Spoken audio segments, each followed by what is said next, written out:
Nag-ikot sa Mindanao si Vice President Jejomar Binay kahapon. Dito nakahanap siya ng mga bagong kakampi.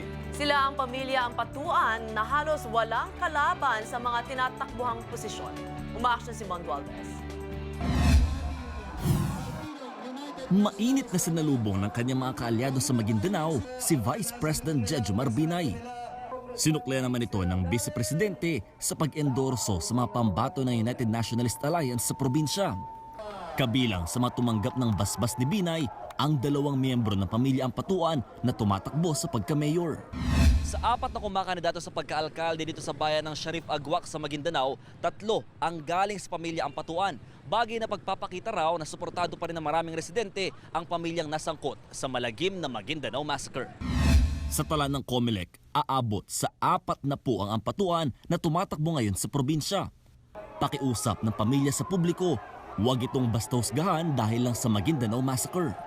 Sana hayaan po natin yung kaso na magdidesisyon po yung korte at hindi porket pamilya Ampatuan ay kasama na sa Maguindanao Massacre. Si dating Maguindanao Vice Governor Dato Sajid Ampatuan ang isa sa mga pinalaya ng korte matapos makulong ng mahigit 5 taon dahil sa kaso. Bagamat dating kilalang miyembro ng Partido Lakas CMD ang pamilya Ampatuan, isa na sila ngayong masugid at taga-suporta ng una.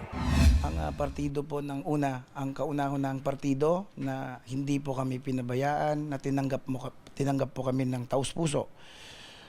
Ngayon, nagkaroon na sila ng kandidato pagkapangulo, kaya pinapakita naman po namin in return yung pong kagandaang loob na binigay sa amin, sinusuportahan po namin sa abot ng amin makakaya.